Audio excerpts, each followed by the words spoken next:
Shakespeare के नाटक the two gentleman of वरोना का सरल हिंदी सारांश। इंट्रोडक्शन, परिचय।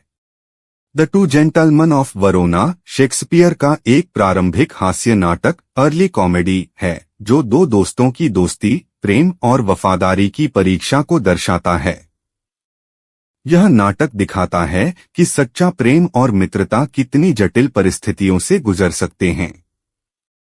एक, वैलेंटाइन एंड प्रोटियस, वैलेंटाइन और प्रोटियस।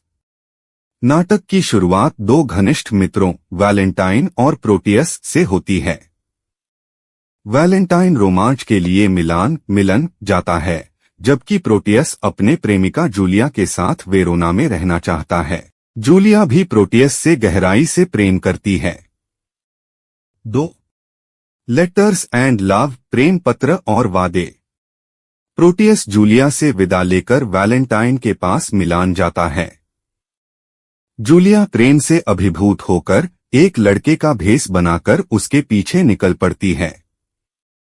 मिलान में वैलेंटाइन को राजकुमारी सिल्विए से प्रेम हो जाता है और सिल्विए भी उसे चाहने लगती है। 3. बिट्रेल, विश्वासघात। मिलान पहुंचने के बाद प्रोटियस सिल्विए की सुंदरता पर मोहित हो जाता है और अपनी पहली प्रेमिका जूलिया को भूल जाता है। वह अपने मित्र वैलेंटाइन से भी धोखा करता है।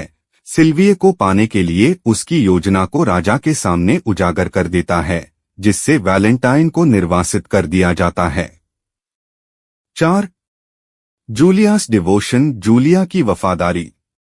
जूलिया एक पृष्ठवेश पेज बॉय बनकर मिलान पहुंचती है और प्रोटियस की असलियत देखती है।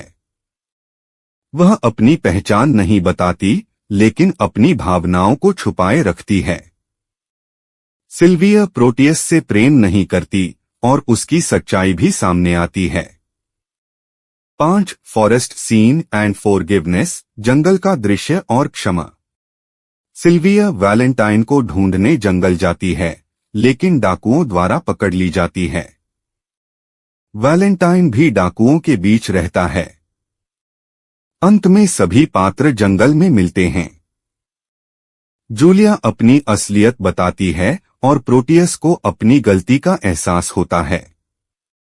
वैलेंटाइन अपने मित्र को क्षमा करता है और सभी प्रेमी जोड़े फिर से एक हो जाते हैं। वैलेंटाइन सिल्विए और प्रोटियस जूलिया। थीम्स, प्रमुख विषय। फ्रेंडशिप वर्सेस लव, दोस्ती बनाम प्रेम। बिट्रेल एंड फॉरगिवनेस, विश्वासघात और क्षमा। लॉयल्टी, वफादारी और निष्ठा। आइडेंटिटी एंड डिस्गाइज, पहचान और भेष।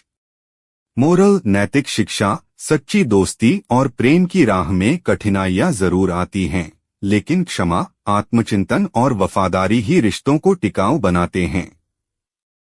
दोस्तों, अगर आपको यह बुक समरी अच्छी लगी तो वीडियो को लाइक, शेयर और सब्सक्राइब करें। कमेंट करके अपनी प्रतिक्रिया भी दें। बेल का बटन दबाएं। इससे आपको अगली बुक समरी का नोटिफिकेशन मिल जाएगा। धन्यवाद।